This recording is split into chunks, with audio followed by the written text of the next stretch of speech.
कृपा करो हनुमान।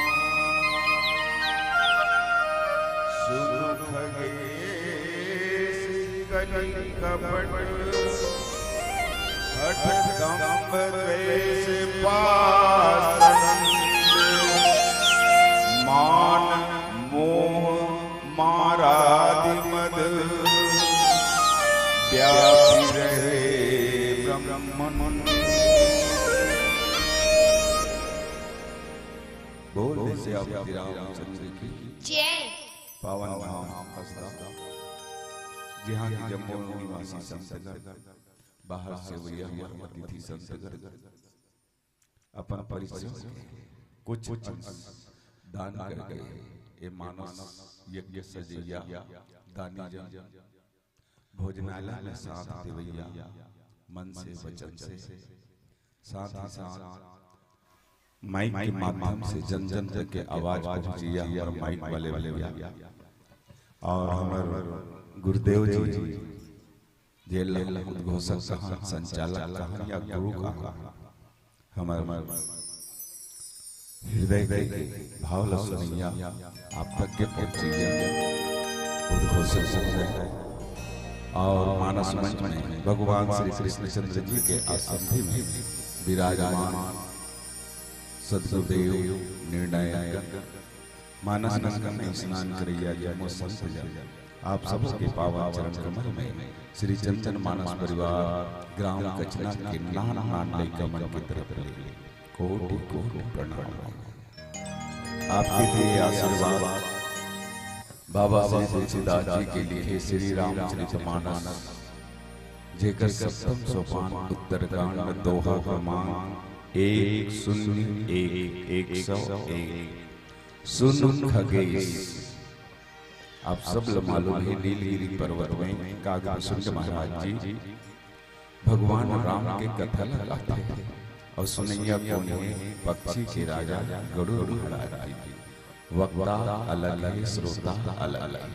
आप सब मालूम है कागभूषण दिव्य योनि में कौआ के शरीर पाए और गरुड़ महाराज प्योर साव भगवान श्री रामचंद्र जी के अति निकट निवास। कागभूषण महाराज जी कहते हैं गरुड़ महाराज जी एक कलयुग और कलयुग कपट हठ दम द्वेष पाखंड मान मोह और काम अर्थात काम क्रोध लोभ मद ये नीचे में ही नहीं है ऊपर ब्रह्मांड में भी व्याप्त है। यही प्रशंसा प्राप्त हो कागभूषण महाराज जी स्वर्ग के बाद पाताल लोक के बाद मृत्यु लोक के बाद भूत भविष्य वर्तमान तीनों काल के बाद गरुड़ महाराज जी ला समझावत है। यही प्रसंग में चिंतन करे के प्रयास करवो लेकिन मैं आप मन के मुखार में से एक शब्द सुनने होगा। श्रोता वक्ता ज्ञान निधि। श्रोता कान से सुनते वक्ता मुंह से बोलते। मुंह में ब्रेक लग सकते लेकिन कान में ब्रेक लगने वाला नहीं। विचार के देखो दाई कान में कोई ढक्कन है कान में कोई ढक्कन नहीं मुंह बंद कर कहीं तो वो दबा दे। एक ऋषि करते श्रोता वक्ता ज्ञान निधि कथा राम के गुण किमी समझो मैं जीव जड़ कलमल प्रसिद्ध। हमर गुरुदेव के कहना है हरि अनंत कहने वाला कही सुनने वाला सुनी लेकिन भगवान की कथा का है हरि अनंत हरि कथा अनंता कहि सुनहि बहु विधि सब संता। एक भाव चंचन मानस परिवार के का सुनो सुनो श्री राम के जय सुनो सुनो श्री राम के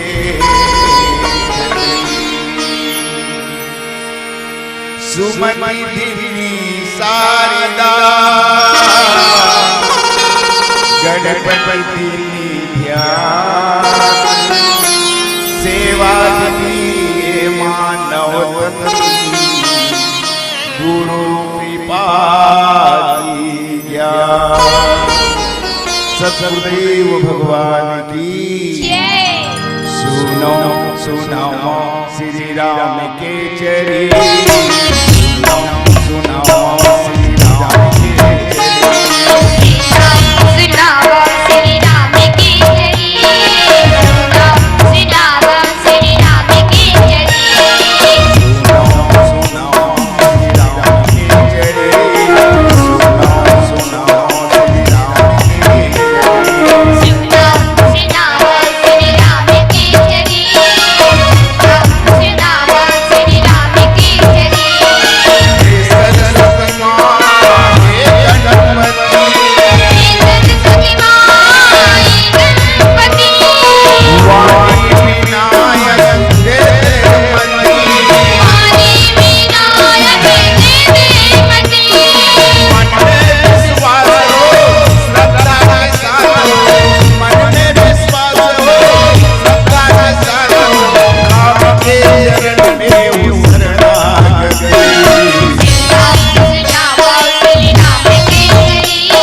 एक कहावत है, जब तन मिले तब सत्संग की प्राप्ति होती है, और जब सत्संग सही माध्यम से ज्ञान इंद्रिय श्रवण के माध्यम से हृदय में ले आता और हृदय में आ जाते, फिर देख जे सत्संग के प्रभाव हृदय में ले आए होकर हृदय साफ हो जाता।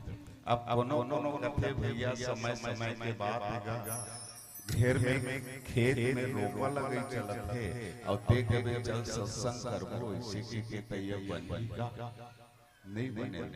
तो ये समय क्या है? बाबा तुलसीदास जी लिखी, एक तरफ कोने भक्ति पक्ष के आचार्य काग वसुंध महाराज जी तिर्यक योनि वाले रूप में देखे तो एकदम काला। बाबा तुलसीदास जी एक सुंदर तो संकेत देते का देते रामचरितमानस इलाकाई कथन रामायण राम धन आया, जी हाँ राम के निवास हो या जी हाँ भगवान राम सबके हृदय में व्याप्त हो, ये रामायण। जे घर में राम रहत हो या जेन घर राम के, ये रामायण। अब रामायण पढ़ के देख ले तो ये भी पत्ता सादा है लेकिन अक्षर करिया। काग वसुंध महाराज जी काला है और गरुड़ महाराज जी गरुड़ महाज्ञानी गुण राशि हरि सेवक अति निकट निवासी। गरुड़ महाराज जी ज्ञानी हैं लेकिन भगवान श्री रामचंद्र जी के कहे भाव ये है, कभू कभू निर्गुण से जब सगुण बनते अपन भक्त सुख पहुंचाए खातिर भगवान सगुण रूप धारण करके जब चरित्र करते तो भगवान के चरित्र कोनो भ्रम में डाल देते। गरुड़ महाराज जी भगवान श्री रामचंद्र जी के रण लीला से भ्रमित हुए। अब भ्रमित हुए तो भ्रम दूर करना है तो कहाँ जाना पड़ते? सदगुरुदेव के शरण में। और सदगुरुदेव के शरण में ही भगवान शंकर करते ते मोर पास भैया तोला जाना चाहिए कहाँ? तय पक्षी के पास जाना चाहिए, खग जाने खग ही के पास। जेकर भाषा जे समझ सके ओकर पास जाना चाहिए। और गरुड़ महाराज जी ऐसे भगवान श्री रामचंद्र जी की कथा काग वसुंध महाराज जी बतलाई। अब आप एक विचार करो, भगवान की कथा ला सुनाए केवल तन चाहिए, तन चाहिए। और काग वसुंध महाराज जी कोनो पूछ दिस कस महाराज तो लइए कौवा के तन बढ़िया लागत है। हाँ भैया मोला यही तन बढ़िया लागत है, जेन तन में मोला भगवान की भक्ति मिली वो तन से बढ़ के और कोई तन है ही नहीं। अब विचार करके देखो आप हमन में तन और एक तन पाए के बाद में अपना आप लनी पहचान बने। हम गौर से कथन हिंदू है और हिंदू के भगवान को ने भगवान श्री रामचंद्र जी। और रामचंद्र जी के चरित्र के बारे में हम नहीं समझ सकें। और दोस्त दिन ये समय आएगा, ये कलयुग भरे तो काग वसुंध महाराज जी कहते ये गरुड़ महाराज जी ते तो अथवा परम ज्ञानी रस। और ज्ञानी के सामने मैं कोई चर्चा कर होती है उचित नहीं। फिर ज्ञान और भक्ति में कोई भेद है ही नहीं, लेकिन फर्क एक जेकर जीवन में ज्ञान आ जाए होकर जीवन में भक्ति आ जाए कोई जरूरी नहीं। लेकिन जेकर जीवन में भगवान की भक्ति है होकर हृदय में ज्ञान के आना बिल्कुल जरूरी है। अब रामचरितमानस के प्रसंग में देखो भक्ति पक्ष के आचार्य गरुड़ महाराज जी काग वसुंध महाराज जी और ज्ञान घाट के रवैया कौन? गरुड़ महाराज जी। गरुड़ महाराज जी पूछते महाराज आप ये अपन तन पर कमाया करथो? तब गरुड़ महाराज काग वसुंध महाराज जी कहते ये तन मोर काय? बोले कलयुग के देन। कलयुग के देन ये पक्षी के मोला जो रूप मिले है और ये पक्षी ऐसा पक्षी है जेन पक्षी कोनो बांध नहीं सके। वास्तविक में विचार करके देखो ये मानव शरीर हेलो कैसे शरीर है जिला कोनो बांध के नहीं रख सके। विचार करके देखो। मैं छोटे से उदाहरण आपके सामने प्रदर्शित करना चाहता हूँ।